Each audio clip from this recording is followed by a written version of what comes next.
Hello and welcome back. Today we are going to be looking at how the Cold War began. So the first thing we need to do is, following World War II, we need to talk about what are the goals between the two main countries that are in the Cold War, which is literally the Soviet Union versus the United States. That's what the Cold War is. It's the two of them kind of like back and forth. It's this giant competition between them. So what were the goals for the Soviet Union? First, they wanted to spread communism. They wanted their form of government to spread. Lots of reasons for this. One, it would make them safer, give them more power. Soviet Union also wanted to rebuild following World War II. Remember the types of losses we saw that the Soviet Union had. Once again, they're going to have the heaviest losses in a world war. We were talking about with the Battle of Stalingrad, one battle, like 1 million guys. So they had some really heavy losses. They had some major destruction that happened. So they're wanting to rebuild. They're also wanting to gain Eastern Europe's raw materials and industrial equipment. They wanted to have control of Eastern Europe, and this was really to make sure they could keep the balance of power with the United States, and they also wanted to keep Germany divided and weak so it could never again threaten the Soviet Union. And if we think about this, two world wars, Germany had invaded the Soviet Union both times, very destructive for the Soviet Union. And so the Soviets want to make sure that they don't face those kind of consequences again, that they don't want to have that happen again. So they're going to be trying to keep that power and control to keep themselves safe. So what about the United States? What are the goals of the U.S.?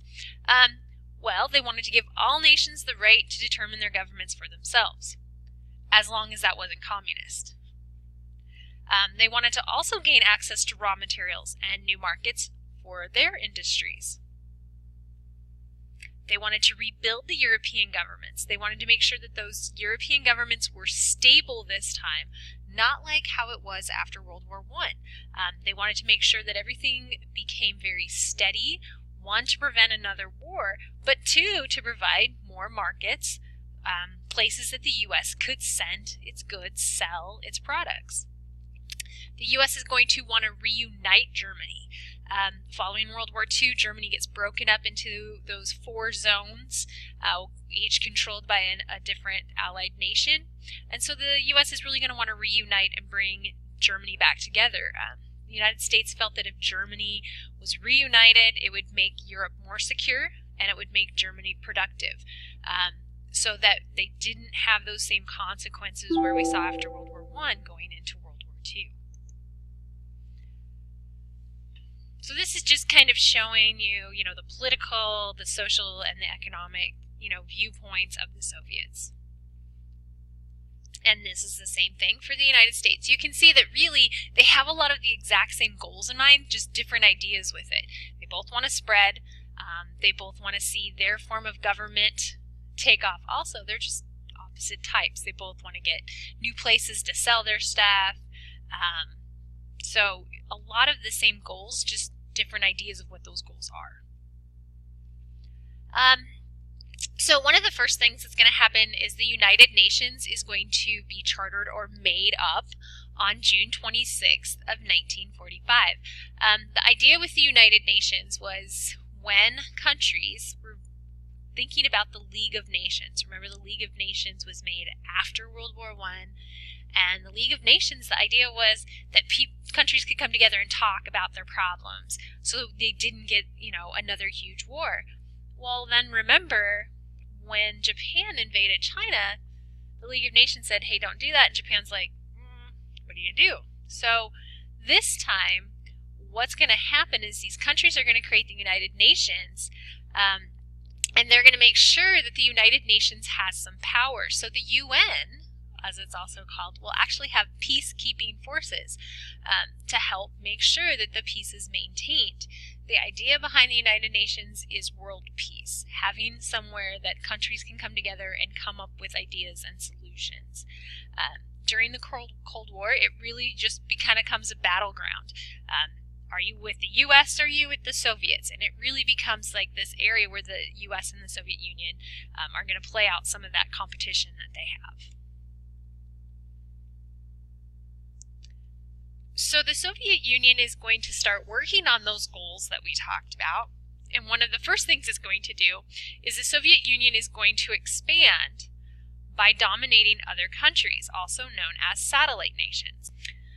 So instead of taking over countries, which would probably have made other countries like the United States upset and worried and mad, what instead happens is the Soviet Union goes into these smaller countries around them, and they basically put people in place in the power within the government. So they basically dominate or take over these countries without taking them over militarily. And the point behind this is that the Soviets wanted to have that safety zone. They wanted to make sure that they had an area where if there was going to be another army, that they were going to have to go through those before they got to the Soviet Union. So satellite nations, it provided power for the Soviets, it provided more resources for the Soviets, it allowed the Soviet Union to expand without having to have huge military conquests. By 1946, Stalin has made a speech which basically said that capitalism and communism are completely incompatible, which basically he's saying the U.S. and the Soviet Union could never get along, and he says war is inevitable, like we are going to have another war at some point. And what this does is that the United States and a lot of countries see this as a threat, and so it brings out this idea that who knows when there's going to be another World War III? When will this happen? And that's really what dominates the Cold War era. It's this fear and competition between the United States and the Soviets of who's going to have power. Is there going to be another war? How is this going to work out? So question, what were the countries under the control of the Soviets called? These are those places that were right around, outside, kind of surrounding the Soviet Union. Were they called buffer nations or satellite nations?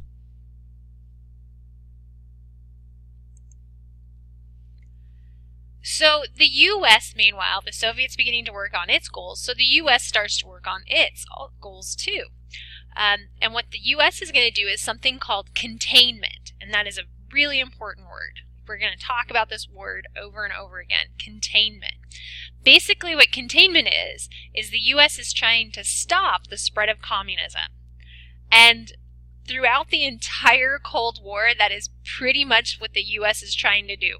Almost everything the U.S. does is trying to stop communism as far as foreign policy. They're trying to stop communism from spreading. And so what ends up happening is that Europe gets divided into two political regions, or two different types of government. And because it's divided in a line, it's called the Iron Curtain. And there's some reasons for this. Mostly is that Eastern Europe is going to become communist, and the Soviet Union is going to keep Eastern Europe very much in its control and limit the access that democratic nations have. Western Europe is going to become democratic. So those are really important. Western democratic, Eastern communism. So you have to remember what those are. Western democratic, Eastern Europe is communist. And this just kind of shows you, these are those kind of satellite nations right through here. Here's the Soviet Union, so you can see they kind of border it. And you have Eastern Europe versus Western Europe over on this side. We're going to talk about East Germany and West Germany and how Germany gets split into two. And you'll notice, keep this in mind right here, this little spot right there, that is Berlin. Berlin is also going to get split into two. So we're still talking about the United States and its goals. So President Truman comes up with something called the Truman Doctrine. And what this says is that the U.S. is going to help nations that are trying to not become communist. He says, hey, if you try to resist communism, the U.S. will help you if we need to. So don't feel like the big bully is going to force you to do something. We'll be there. And the U.S. does come in and help several countries, but not all countries. There's other factors that kind of go into, but for the majority, the United States is trying to keep those countries, especially in Europe, to be keeping them as democratic. The next thing that happens is what's called the Marshall Plan. Following World War II, Western Europe was, man, it was crazy over there. And they needed a lot of aid. Western Europe needed to rebuild. They needed money. They needed help. And so the United States is going to step in, and they're going to give them money, they're going to give them help, and the United States is going to help rebuild and build up Western Europe. And the idea for this is that if Western Europe could get built up, if the U.S. helps out Western Europe, they're not going to become communist. And it works really great. By 1952, Western Europe is doing very well. They're on track economically. And communism had lost a lot of its appeal for those countries. Also, the United States looks like the big, friendly, helping neighbor. They're there to help everybody out. So it gives the United States a boost also. So question, Western Europe, was it communist or democratic? What type of government did we have in Western Europe? The Berlin airlift is something next we're going to talk about. What ends up happening is that Berlin gets divided into two parts, West Berlin and East Berlin. East Berlin is under the control of the Soviets, and West Berlin is under the control of Britain, the United States, and France. And so what happens is Stalin, because Berlin is located in the middle of East Germany, like I showed you on that map, he wants to close it off and take all of Berlin. And so what he does is he closes off all ways into it. And the people of West Berlin are stuck without any supplies. They don't have food. And Stalin thought this would force the other countries to let Berlin go. But instead what happens is that the United States, Great Britain, they fly in food and supplies. They do this for almost an entire year to keep West Berlin going. And what happens is that eventually Stalin lifts the blockade, and there is a road that goes directly into West Berlin, and it cuts right through East Germany. And these are just some pictures showing you the people in West Berlin as they were waiting for those supplies that came in, that were flown in. One of the big effects of it, obviously, West Berlin stays democratic, but also the U.S. once again looks like the big helper. Like, we get some, kudos, hey, yeah, look what we did. And everyone's like, wow, thanks so much. We also have a divided Germany that comes out of this. We get the Federal Republic of Germany, that's also known as West Germany, and we get the German Democratic Republic, East Germany. West Germany is democratic, East Germany is communist. So question, what was the Berlin airlift? The U.S. had to get supplies to the citizens of Berlin via airplanes, or the U.S. had to aid Russia after World War II with supplies. Also, as we're talking about the goals for the United States, an organization called NATO is created, and this is really just a defensive military alliance for those Western European nations, those democratic nations. And that will be it for today. We will continue with the Cold War in Asia and McCarthyism next.